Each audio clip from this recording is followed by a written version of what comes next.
Hi guys, don't worry, I'm not going to play the guitar for you. Won't put you through that. Maybe another day. So it's just a short introduction to this video.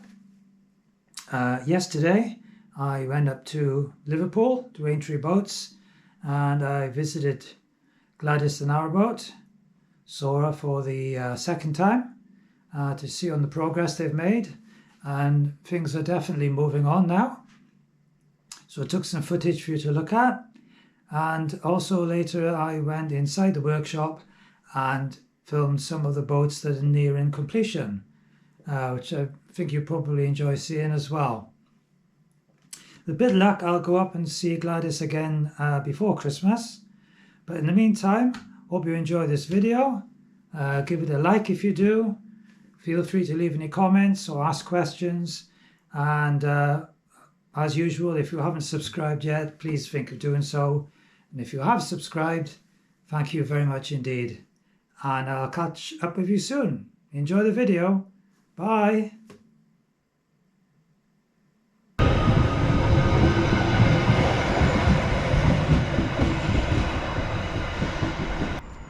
So I just got off the train at Walton. This is a station I've not showed you before. And from here I'm going to walk across to Aintree Boats, which is about a kilometre's walk. So let's get going, I think. Yes, that's Walton Station. And I've just got a walk of about a kilometre. Hoping I can remember the way. Other than that, it'll be good old Google Maps. Weather's quite cold, so I've had to put my hat on. So here I am at Aintree Boats, and I'm about to go in now and catch up with Gladys the Narrowboat. Let's go and have a look. So there you are, that's my first cup of coffee on Gladys the Narrowboat.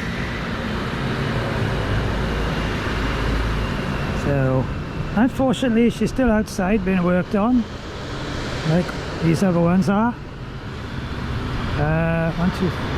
I can see 5 in the same kind of state as Gladys. So I'm going to have a little wander inside, take my coffee with me.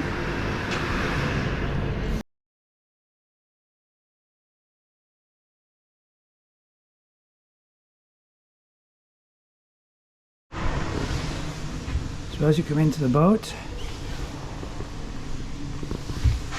there'll be permanent steps, proper steps put in. Storage area, electrical panels, LED lights all the way along the ceiling. So some of the wood paneling is done. There'll be a vent, put a vent through there. Lots of wires. Temporary lighting there at the moment. And that's yellow stuff is foam insulation, which is behind this as well. This is where the worktops would be, it's the kitchen area, your cooker, fridge, wash basin. I think it's 3 gas burners on the top, and the stove then, the solid fuel stove I think is by here. That'll be by here. Obviously they'll be punching a hole in the roof for the chimney.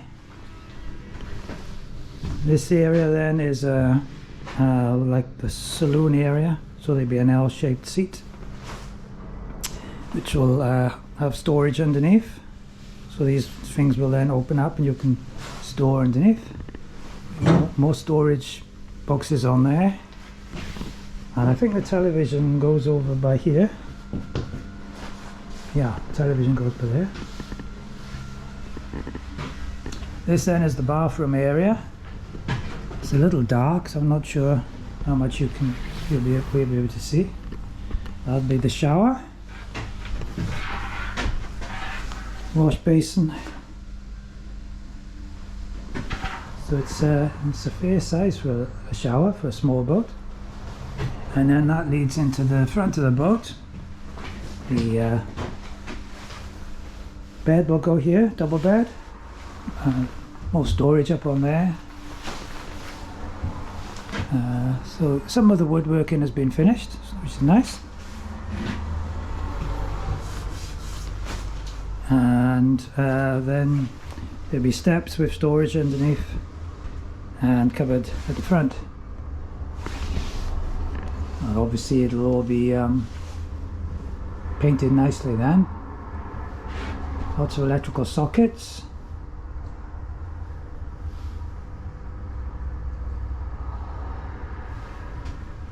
Yeah, pretty cool.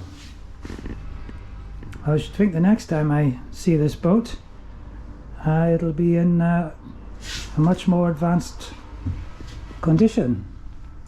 But they've certainly been getting on with things, so that's nice to see.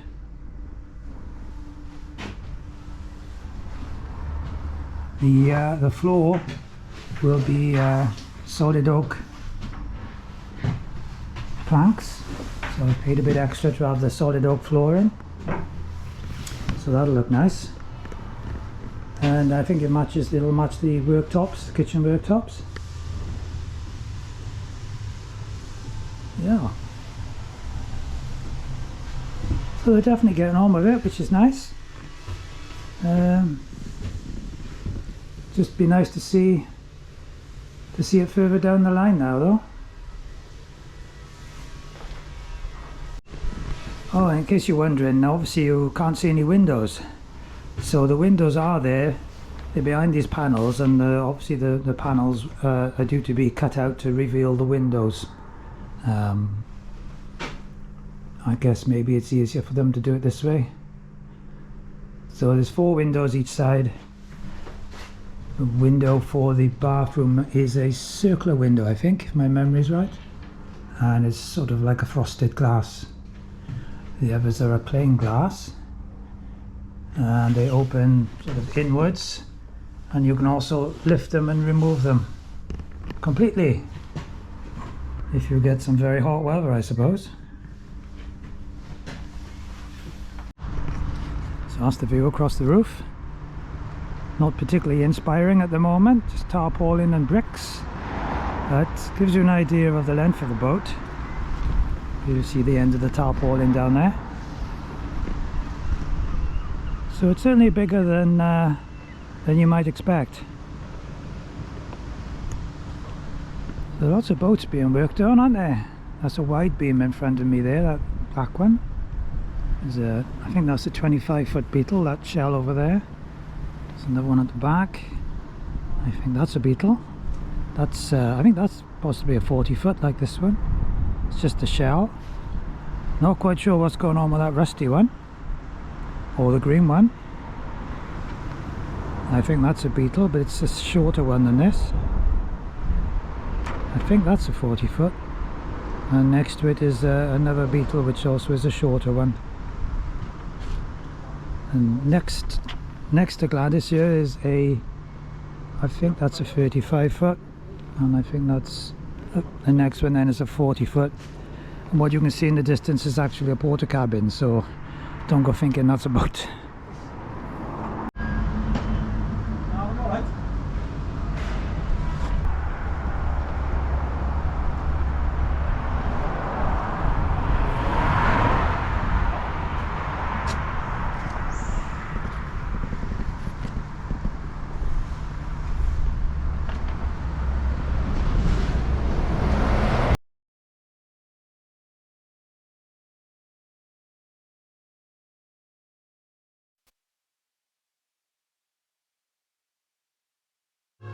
So I've recorded this afterwards, as there was quite a lot of very noisy background music playing in the workshop.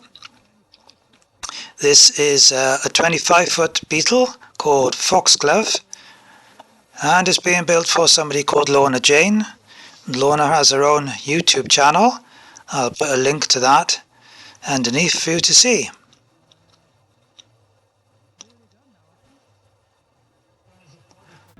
And the blue boat here, this is a 40-foot Beetle, so it's the same length as Gladys. Both of these boats are nearing completion now, I think. It gives you an idea of what the inside will be like. This one is called Little Abu. Some very nice signwriting there. You do have to pay separately for the signwriting, and so I've engaged someone to do that already, and they'll be painting the name on the outside of the boat once it's all finished.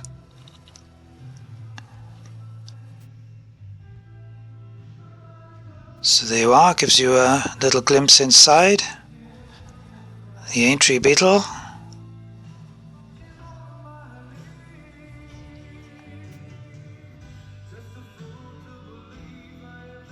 So it's quite a busy workshop, and as you can see they're working on both these two and a third boat alongside.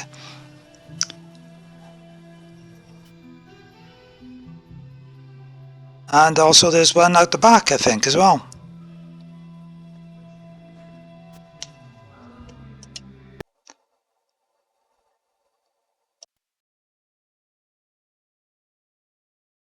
So I just left Aintree Boats and said goodbye to Gladys, and I'll be seeing her again probably before Christmas if I can.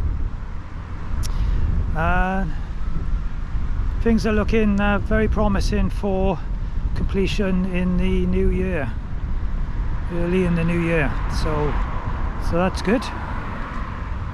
I was quite pleased with what I found at Aintree Boats. Would have been even better if Gladys was inside and they were working on her inside, but they've done quite a bit now on the interior of the boat, so I'm quite pleased with that, and it all looks like it's going along nicely. Here I am back at Walton. The Merseyrail trains are really impressive. Electric, very quiet, and a regular service. So I'm just waiting for the next one to take me back into Liverpool Central, and then I'll change to another Merseyrail service to Chester, and in Chester then I'll get on the Transport for Wales service back down to Hereford. So that's it for now. Hope you enjoyed the video and catching up with Gladys, and I'll see you again very soon. Bye.